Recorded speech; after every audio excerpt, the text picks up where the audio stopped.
Really good start to the week. The trend continues for stocks. No reason to think it would break. You've got fresh breakouts. A lot of ways to look at the chart. We have been dabbling in that 57 range, and we broke out of that last week to get to the 58 handle and beyond. We talked earlier about the ascending wedge also that broke to the upside according to KG's chart. So it just doesn't really matter how you look at it. Equities are just real strong. And you've got tech out in front. Again today, key players with NVIDIA making a fresh all-time high. TSM right there with it. You've got the core of the tech trade back. That's been one of the key themes to this market, obviously.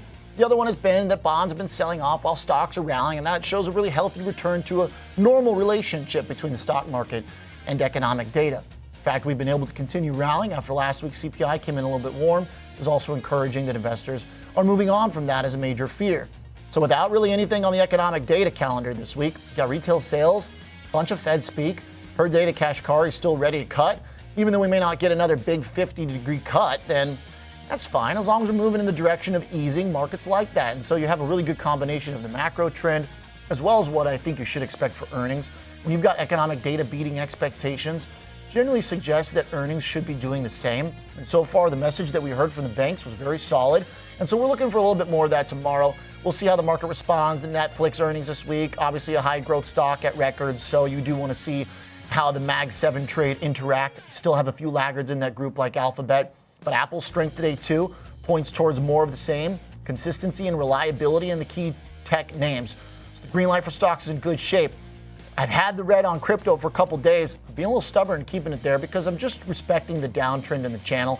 It's very close to breaking, very, very close. Bitcoin real close to breaking out here. If we can get out of this downtrend, then the light goes green. That would be a nice breakout. The all-time high still might be a little bit of a battle.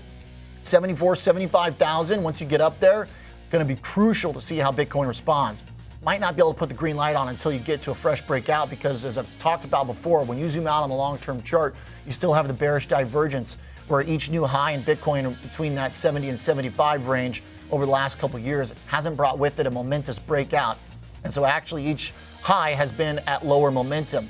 What the coiners really need here is not just a breakout from this channel to the downside, but they need to power through the previous high with momentum rising again. So yellow light if we get out of the down channel, green light if we start to break out with a momentous move. And the other thing too is bonds and the dollar. You know, right now yellow, but like I said, basically 4.2 is what I was looking for on the 10-year. And the dollar is looking pretty strong too. The 10-year yield now showing momentum building there. If you actually look at the RSI for the 10-year yield, it's now overbought for the yield, which suggests that we're really heating up.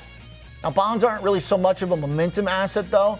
Probably would expect a little push back on the breakout in yields, but if we start moving towards 4.2, then we probably should describe it as like a momentum breakout. Right now, the yield still is just kind of making up lost ground.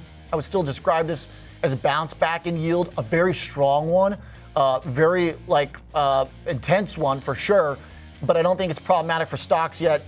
Until we maybe start moving through 4.2. You can see that big red move in the middle of the chart there that got into the oversold territory for interest rates when we had the big breakdown going into the Fed decision late summer. So if we can recover all of that in the yield and then we start moving through 4.2 with conviction, maybe the light for bonds goes red. But for now, I think the most important thing is that stocks keep grinding higher. We'll see what happens with the crypto move if that asset class joins into the risk on. Great start to the week. Have a good night. See you tomorrow.